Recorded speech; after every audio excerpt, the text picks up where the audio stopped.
बिस्मिल्लाहिर्रहमानिर्रहीम अस्सलाम वालेकुम। मैं हूं करामत मुगल और मेरे साथ हैं खालिद जमील साहब, ब्यूरो चीफ हैं एबीएन न्यूज़ में। बहुत शुक्रिया खालिद साहब आपके वक्त का।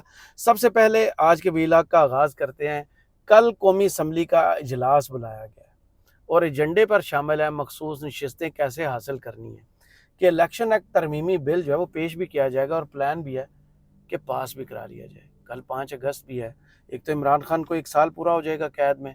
पीटीआई का जलसा भी है जिस पर तनकीद हुकूमत ये कर रही है कि ये योम इस्तेहसाल कश्मीर की नफ़ी पीटीआई कर रही है। और कल उसी दिन पर ये इतनी बड़ी कार्रवाई डालने जा रहे हैं आइन पर। उसकी बुनियादी वजह यह कि हमने पहले भी जैसे डिस्कस किया था कि ये 5 अगस्त को सेनेट का इजलास ही बुलाया गया। अगरचे इनकी ये कहना है कि जी कि हम 5 अगस्त के कश्मीर के हवाले से करारदाद लाना चाह रहे हैं पार्लियामेंट के दोनों फ्लोर से। अच्छी बात है, होना चाहिए इस मौके के ऊपर। दूसरा मामला जो है कि वो कल आपके एजेंडे में अगर आप देखेंगे तो उसमें ये कानून साजी भी कर रहे हैं। जो इलेक्शन एक्ट के अंदर तरमीम है वो इधर भी होगा, सेनेट में भी होगा, और गालिब इम्कान यही है कल रात को ही या परसों सुबह जो है सदर मुल्क इस पर दस्तखत कर देंगे। उसकी वजह यह है कि जो सुप्रीम कोर्ट ने अपना कंप्लाइंस टाइम दिया था इलेक्शन कमीशन को मखसूस नशस्तों के फैसले के हवाले से कि 1 हफ्ता में आपने उन्होंने पहले उनकी वो नोटिफिकेशन करना था, फिर उन्होंने अपनी 1 हफ्ते के अंदर जो है कि वो देना था, डिक्लेरेशन देना था, पार्टी डिक्लेरेशन, और फिर 15 दिन के अंदर वो सारा का सारा टाइम मिलाएं तो अब 6 अगस्त तक जो है वो बनता है। जी और उससे पहले ये कोशिश होगी हुकूमत की कि हम ये कानून साजी कर दें ताकि इलेक्शन कमीशन के पास एक ये जवाब भी आ जाए जहाँ पे उन्होंने पहले ही ऑलरेडी 8 रुकनी बेंच के पास एक वजात तलब जो है कि वो नोटिस भेजा हुआ है, रिक्वेस्ट भेजी हुई है। तो साथ ही वो जब ये इम्प्लीमेंट कंप्लाइंस रिपोर्ट देने की बजाय वो कहेंगे जनाब अब तो ये कानून बन गया, बताएं हम क्या करें, ये तो ये पीछे से 2017 से ही इस पे नाफिजुल अमल है, तो अब आप बताएं हम क्या करें। तो ये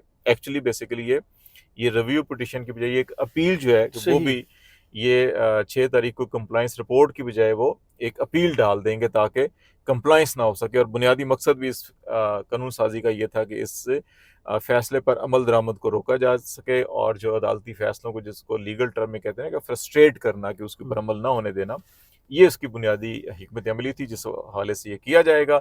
और जो इख्तलाफी नोट का 2 दिन पहले आना, उसमें भी बुनियादी मकसद ये था कि जहाँ पे एक तरफ हम कानून साजी कर रहे होंगे, दूसरी तरफ से इख्तलाफी नोट आएगा तो हम अपना एक नैरेटिव बिल्ड कर सकेंगे। और जो फिर आपको इरफान सही। सिद्दीकी साहब के ट्वीट में या तारड़ की प्रेस कॉन्फ्रेंस में भी नज़र आ रहा है कि वो ये कह रहे हैं कि जनाब ये बड़े काबिले ज़िक्र और कॉन्स्टिट्यूशनल पॉइंट हैं, ये 30-32 पॉइंट, और इनके ऊपर जो है कि ये देखा जाना चाहिए और इनको एड्रेस किया जाना चाहिए, और इसको अक्सरियती जजेस भी देखें। और इरफान सिद्दीकी साहब 2 कदम आगे चले गए हैं कि आप क्या पूरी तारीख में जो है कि ये बोझ उठाने के काबिल होंगे या नहीं होंगे। लेकिन आप ये देखें कि असल में इसमें कि जिस मामले के ऊपर जहाँ सारा फसाद की जड़ जहाँ से पैदा हुई थी मामला, तो वो देखें ना क्या है वो, जिसके ऊपर सुप्रीम कोर्ट के 13 जजेस ने कहा कि हमारे फैसले की तशरीह गलत की गई और उस तशरीह गलत के नतीजे में ये सब कुछ हुआ। तो आप उसको एड्रेस करने के लिए जो है कि उस तरफ कोई भी नहीं जा रहा और कह रहा है नहीं सीटें हमें दे दो। असल मसला सिर्फ यही है कि 2/3 मेजॉरिटी हो, आइन बदलें, कानून बदलें, तमाम सर्विस चीफ कायम रहे, चीफ जस्टिस कायम रहे, साड़ी भी 3 साल हुकूमत रहे। ये नहीं होता तो जो आपने टकराव की सूरत हाल पैदा की है, वो सूरत हाल फिर आपको अक्कासी मिल रही है कि जो पीयूष पार्टी की तरफ से बयान आ रहा है कि अगर खतरा है तो बताएं, फिर असम्बलियाँ तहलील करके अवाम के पास चले जाएं। सही। इख्तलाफी नोट पर सबसे ज़्यादा इस वक्त सवालात और बहस हो रही है। क्या नून लीग ने वक्त से पहले वो जैसे मिठाई खाते थे और कहा जाता था इंग्लिश में फैसला है, इन्होंने पूरा पढ़ा नहीं और रिएक्शन दे दिया, इसका असर कितना होता है? और दूसरा, अब क्या वक्त से पहले इन्होंने रिएक्शन दे के उन 8 जजों को मौका दे दिया है कि वो, जैसे आपने कहा, बल्ले के निशान वाले फैसले पर अपनी राय भी देंगे, इलेक्शन ट्रिब्यूनल्स पर भी राय देंगे, और जो कुछ लेवल प्लेइंग फील्ड पर मामला हुए थे उस पर भी उनकी राय आएगी? देखें उसमें सारी उनकी राय आएगी, इन तमाम इश्यूज के ऊपर आएगी। और फिर इलेक्शन कमीशन ऑफ पाकिस्तान का जो अपना किरदार है, अगर एक कॉन्स्टिट्यूशनल बॉडी जो है वो सुप्रीम कोर्ट के फैसले को समझ ही नहीं सकती, उसके हम्म। पास सलाहियत ही नहीं है उसको समझने की और अमल करने की, और बुनियादी इंसानी हकूक जो फंडामेंटल राइट्स हैं, कॉन्स्टिट्यूशन जिनकी जमानत देता है, उनको सलब कर देते हैं। वो पाकिस्तान की सबसे बड़ी जमात, सबसे ज़्यादा पाकिस्तान की आवाम जिसके पीछे खड़े हैं, अगर आप उनके सियासी हकूक सलब कर रहे हैं तो फिर तो आप तो अपना फंडामेंटल जो आपका कॉन्स्टिट्यूशनल रोल है, जो आईने पाकिस्तान कहता है कि आप गैर जानबदार, साफ और शफाफ आज़ादाना इंतखाबात करवाएंगे, आप वो नहीं करवा पाए। जी। तो अगर सुप्रीम कोर्ट इसको भी एड्रेस कर देती है तो फिर जो सुप्रीम कोर्ट में, सुप्रीम जुडिशल काउंसिल में रेफरेंस फाइल हो चुके हैं इलेक्शन कमीशन के खिलाफ, ये उस तरफ भी फैसला जा सकता है। तो इसलिए मेरा ख्याल है कि इन्होंने अपनी चालाकी में, सियासी चालाकी में थोड़ी जल्दबाजी की है और ये मुझे लगता है कि कहीं ये जानबूझ के हालात को उस तरफ लेके जा रहा है कि इतना गंद पड़ जाए, इतना गंद पड़ जाए कि वो ना चाहते हुए भी कि कोई ना कोई आए, डंडा लेकर आए, कोई हमें किक आउट करे, कोई डंडा मारे, फिर हम कहें जनाब वोट को इज्जत दो। सही बयानिया मिल जाए। मियाँ साहब की तो दिली ख्वाहिश है ना कि अच्छा इस भाई ने हमारे साथ अगर हाथ किया है तो इसको भी अब इस अंदाज में निकलना चाहिए कि फिर हम अपना कम से कम बयानिया बहाल कर सकें। तो बहुत सही सारी कोशिशें ये हो रही हैं और फिर अगेन इसको भी आप ज़रा नैयर अब्बासी के बयान के साथ मिलाकर हम्म, देखेंगे तो आपको समझ आएगा सही, कुछ। उस पर आगे आते हैं पूरा तफसीलन। ये जजेस के साथ पहले काजी साहब के साथ नून लीग खड़ी होती है, कहते हैं हमारे जज जाएंगे, हमें इंसाफ देंगे। वो हमने देखा, होता हुआ भी देखा इंसाफ। उसके बाद कल से कैंपेन चला रहे हैं कि ये जो 2 जज हैं, ये आइन के मुहाफ़िज़ हैं। वो भूल गए कि वो जो 11 जजेस हैं, 8 और 3 दूसरे, उन्होंने भी फैसला दिया हुआ है कि पीटीआई पार्लिमानी जमात भी है, सियासी जमात है, उन्हें हक मिलना चाहिए।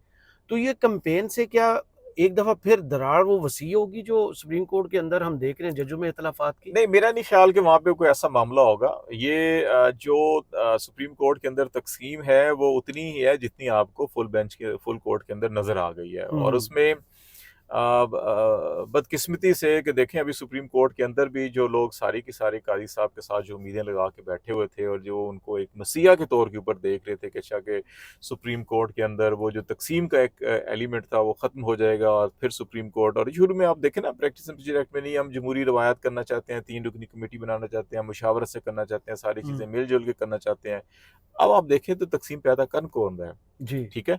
तो अब कौन से फैसले हैं, कौन से इक़दामात हैं, कौन से पॉलिसी डिसीजन अदालत के अंदर से हटकर जो है कि एडमिनिस्ट्रेटिव लेवल के ऊपर हो रहे हैं, उससे आप देखें कि तकसीम दर तकसीम कौन पैदा कर रहा है और उसको फिर हवा कौन दे रहा है। तो हुँ, आपको सारा का सारा प्लान समझ में आ जाएगा कि अच्छा ये जो कॉन्स्टिट्यूशनल लीगल इश्यूज़ नहीं है, सिर्फ़ ये जस्टिस की फराहमी का मामला नहीं है, ये पॉलिटिकल इश्यूज़ हैं और पॉलिटिकल इश्यूज़ में अगेन आपको फिर वही चीज़ें नज़र आएँगी कि जो 90 दिन के अंदर इलेक्शन नहीं करवाते पाकिस्तान में। हम तो पहले कहते थे ज़िया उल हक साहब हैं कि जो 90 दिन का वादा करते हैं और वो फिर 9 साल हुँ, 11 साल गुज़ार जाते हैं।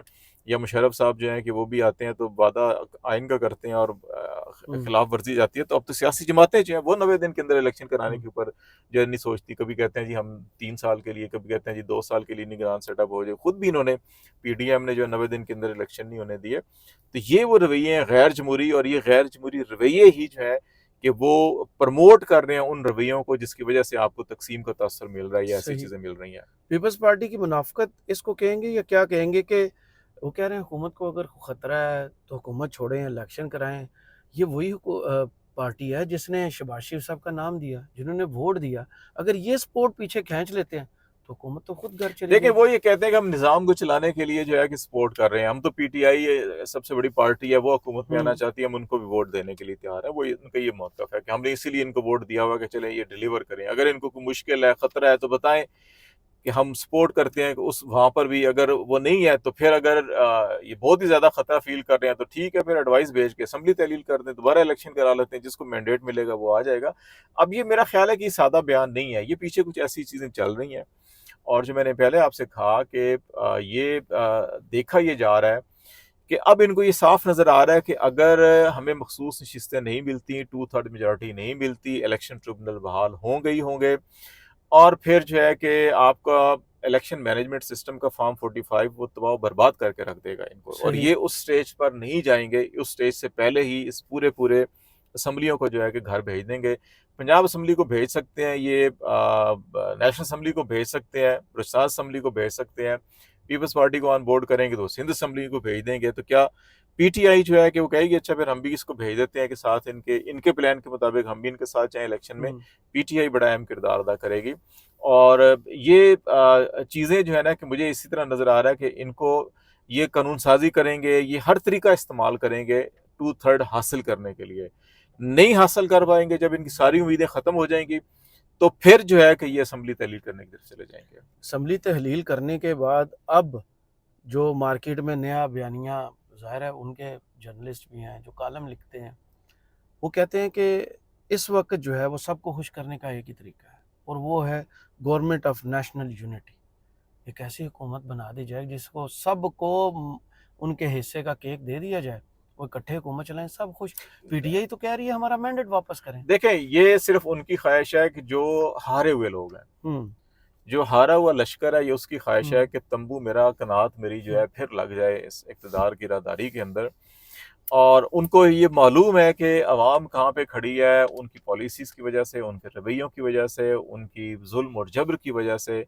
सपोर्ट जो है कि वो इमरान खान के कुछ नज़रिए को है, कुछ जो है कि एंटी जुल्म और जबर जो रवैये हैं उनकी वजह से सपोर्ट एक गालिब अक्सरियत की, आपको 2/3 जो है छोटा लफ्ज़ है, उससे ज़्यादा लोगों की सपोर्ट उनको है। और उनको पता है कि फेयर इलेक्शन अगर हुआ तो उसने फिर जीत जाना है, और उसने जीत जाना है तो इनको नज़र नहीं आ रहा, अपना फ्यूचर नज़र नहीं आ रहा। तो इस वजह से ये कौमी हुकूमत, यूनिटी हुकूमत, कौन सी कौमी हुकूमत, यूनिटी हुकूमत है भाई जी? आइन ये कहता है कि 90 दिन के अंदर इलेक्शन कराएं। आइन ये कहता है कि जनाब ऐसा ऐसा ये सिस्टम होना चाहिए। अब आप कहीं आइन को उठा के रद्दी की टोकरी में डाल दो। ये तो आपने जब पीडीएम की गवर्नमेंट खत्म हो रही थी उस वक्त भी जो आप केयर टेकर काकड़ साहब को लाए और बाकियों को लाए, उनको यही कहा गया था कि आपको 2-3 साल रखा जाएगा, सही, ठीक है, लेकिन आपको इलेक्शन करवाना पड़े। तो आप ये नहीं हो सकता कि मुशर्रफ दौर दोबारा ले आए कि सुप्रीम कोर्ट से एक मोहर लगवा लें जी आप 3 साल के लिए चीफ एग्जीक्यूटिव भी हैं, हुकूमत भी चलाएं, आइन में तरमीम भी कर लें अगर करना चाहते हैं। मेरा ख्याल है अब वो हालात नहीं है, ना वो साजगार ऐसी चीज़ें हैं कि आपको इस किस्म के फैसले मिल जाएंगे।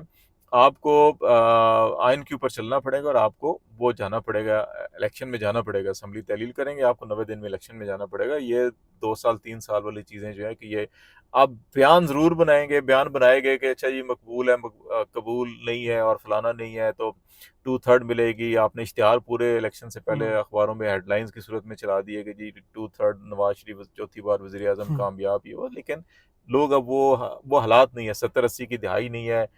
इस वक्त दुनिया बदल चुकी है, तो इसलिए इस किस्म के कॉलम ठीक है, अपने दिल को तसल्ली देने के लिए कोई रोजगार चल रहा है तो चला लें, अदरवाइज और कुछ नहीं है। सही। इमरान खान का 1 साल पूरा होने का, उस पर आने से पहले एक बयान आता है ख्वाजा आसिफ साहब का। वो कहते हैं पाकिस्तान क्या दुनिया भर में कोई एक शख्स मुझे दिखा दे जो इमरान खान पर एतबार करता हो। क्या ये किसी बंद कमरे के अंदर, किसी लिहाफ के अंदर या किसी बक्से के अंदर बंद है? ये दुनिया में घूमते फिरते नहीं बाहर निकलते? देखो लोग इस वक्त क्या कह रहे हैं? देखो, अगर उसके ऊपर एतबार करने वाला कोई भी ना होता तो बार बार जरदारी साहब, बार बार इवन खुद ख्वाजा साहब कहते हैं जी हम तो मुज़ाकरात के लिए तैयार हैं, इमरान खान बात नहीं करता। सही, ठीक है, बिल्कुल भाई अगर वो काबिल एतबार नहीं तो आप बात ही क्यों करते हो उससे? ठीक है, पड़ा जेल में पड़ा रहने दो, अदालतें जो फैसले करेंगी देखी जाएगी। आपको क्या ऐसी मुसीबत पड़ी हुई है कि आप कह रहे हैं आज सबसे ज्यादा वोट तुम्हारे हैं, आज हुकूमत करो, हम सपोर्ट करने के लिए तैयार हैं। यही जो है कि अभी हर कोई यही कह रहा है, नून लीग भी कह रही है, पीपल्स पार्टी भी कह रही है। फिर अगर उसके ऊपर कोई एतबार करने वाला नहीं है तो ये बता दें कि पाकिस्तान में सबसे ज्यादा वोट किसको मिले हैं? जी, उसका तो इंतखाबी निशान नहीं था। ये खुद कैसे आए हैं? उसका इंतखाबी निशान ही नहीं था कोई। जी, फिर भी लोगों ने ढूंढ ढूंढ के उसके नाम पे वोट दिया। एतबार था लोगों ने, तो सबसे ज्यादा लोग पाकिस्तान के अंदर एतबार ही उसी पे करते हैं। ये खुद तस्लीम कर रहे हैं ना कि सबसे ज्यादा नशिस्तें उसकी हैं। आपने उससे इंतखाबी निशान ले लिया, उसको अंदर कर दिया, उसके लोगों को अरेस्ट कर दिया, भगा दिया, अंडरग्राउंड कर दिया, वो फिर भी सबसे ज्यादा नशिस्तें जीत के आ गया। एतबार कर रहे हैं तो है ना। फिर दुनिया अगर आप पर एतबार करती है, उस पर नहीं करती, तो आपको फिर जो है अपने दोस्त ममालिक जो है कि हाथ नहीं पकड़ा रहे। फाइनेंशियल क्राइसिस क्यों आया हुआ है आपको? आपको ये ट्रस्ट डेफिसिट क्यों हुआ है? वो इसलिए हुआ है ना। आपको यूनाइटेड नेशन वर्किंग ग्रुप क्या कह रहा है? जी, ठीक है, उसको किसी पे एतबार है तो वो कह रहा है ना आप ये काम करो, बंदे बनो, सीधे हो जाओ जनाब, यहाँ पे जमहूरियत, इंसानी हकूक का तकद्दुस बहाल करो। मेरा ख्याल है कि ये अपने दिल को सिर्फ बहलाने के लिए इस किस्म के बयान देते हैं। लेकिन अगेन वही है कि ठीक है, वो अपने इन्होंने घर दे बंदे नहीं मनते ना निकालते बेचारे, बयान दे ही रखो, ठीक है। उनके शायद कुछ वोटर ऐसे हैं जो इनकी बातों को फॉलो करते हैं, तो अपने उस वोटर को इंटैक्ट करने के लिए इस किस्म की बात करते हैं, अदरवाइज तो और कुछ नहीं। मेरे ख्याल जो लतीफ़े सुनाने दे बड़े शौकीन है ना, जोक्स क्रैक करते हैं ये। ठीक है, 365 दिन और वो भी जेल में। कहा जाता था ये जेल में जाएगा टूट जाएगा, ये छिपकलियों से डरता है, ये माफिया मांगेगा, गिड़गिड़ाएगा। 1 साल में वो शख्स जेल में है, ना वो टूटा है ना वो झुका है। पाकिस्तानी सियासत जो है वो इमरान खान के बगैर आपको चलती हुई नजर आती है। वो जेल में बंद करके भी इनसे कैद नहीं हो पाता। देखिए, सेनेट का इजलास है, आप मुझे बताएं क्या हुकूमती, क्या अपोजिशन, क्या इमरान खान का जिक्र नहीं है? नफरत में है या मोहब्बत में है? कौमी असम्बली नफरत में है या मोहब्बत में है? टॉक शो नफरत में है या मोहब्बत में है? जलसा जुलूस या उसके खिलाफ बात हो रही है या उसके साथ? पाकिस्तान में इस वक्त सियासत पूरी की पूरी जो है इमरान खान के गिर्द घूम रही है। ठीक है, जो उससे मोहब्बत करते हैं वो उनके दिलों में है, जो उससे नफरत करते हैं वो उनके दिमाग में है। बड़ा प्यारा जुमला बोला। ठीक है, तो इसलिए वो हर बंदे के या तो दिल में है या उसके हिसाब पे है। सही। तो पाकिस्तान की सारा का सारा निज़ाम, मुमलिकत, सियासत, रियासत, अदालत, हर चीज़ जो है, मईशत भी उसके गिर्द घूम रही है। तो आपने उसको 1 साल अंदर डाल दिया, ओके, वेल एंड गुड। आपने कहा जी वो नशे ही है, जो आप कह रहे हैं कि जी 4 दिन नहीं कटेगा, उन्हें टुट पैनी है, हाँ, आ ये जाना है, ठीक बयान है। देते थे।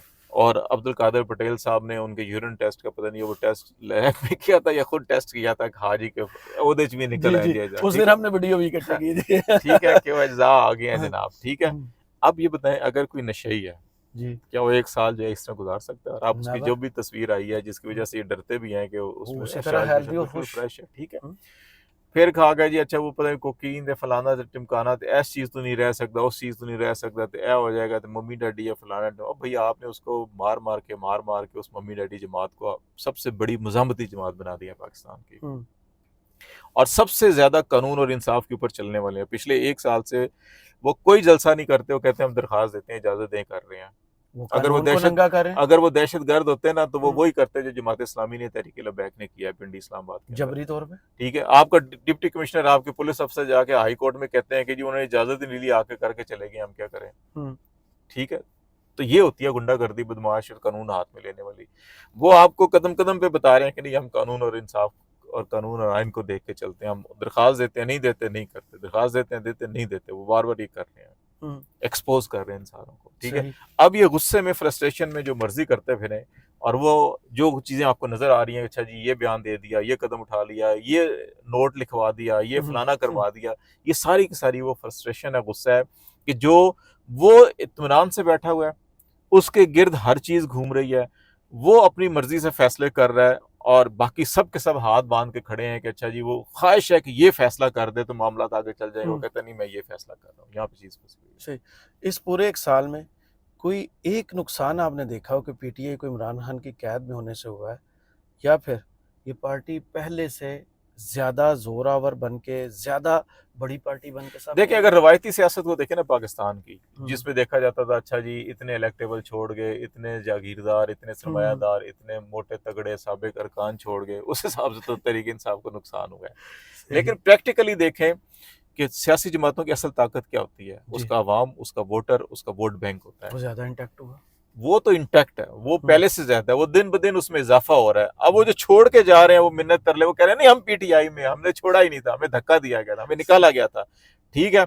आगे यही लोग होते थे जो जरा सा कोई आंख से गुस्से से देखता था तो जाके दूसरी जमात में शामिल हो जाते थे। बिल्कुल। अभी जो है कि आपको मरात, हर चीज आपको पता है कि हम नहीं छोड़ेंगे तो हमें जेल होगी, मारेंगे, बच्चों को अगवा करेंगे, सब कुछ होगा, लोग फिर भी नहीं छोड़ रहे उसको। सही। तो फायदा किसका हुआ, कौन सी जमात का हुआ, पीटीआई। ठीक है। तो इसलिए ये ख्याल रखना कि जी अच्छा नहीं जी हमने ये सब कुछ करके शायद उसकी जमात को ये कर दिया, उसकी जमात को, मैंने पहले आपने कहा ना कि पाकिस्तान की सबसे मजबूत, सबसे पॉपुलर, सबसे मुजामती जमात बना दिया आपने और मम्मी वेल डैडी को। यूनाइटेड जो हाँ पॉलिटिकल पार्टीज में काम होता है, हाँ नजरिए की बेस पर वो सबसे मजबूत पार्टी इस हाँ। वक्त पीटीआई बन के आई है। और इनका वर्कर्स का, कारकुनों का आपस में गहरा रिश्ता है। जी, बिल्कुल ऐसे ही। वहां बाकी जमातों में सरमायादारों का आपस में, जागीरदारों का आपस में है, लुटेरों का आपस में है, लोटों का आपस में है, ठीक है। यहाँ पे वर्कर्स इंटैक्ट है, और यहाँ पे जो चाहते हुए भी आगे पीछे होना चाहते हैं, वर्कर्स की वजह से आगे पीछे नहीं हो रहे। सही। ये पार्टी है। सही। बहुत शुक्रिया खालिद साहब आपके वक्त का। कमेंट्स बॉक्स में जरूर बताइएगा वीडियो आपको कैसी लगी। इजाजत दीजिए, अल्लाह हाफिज।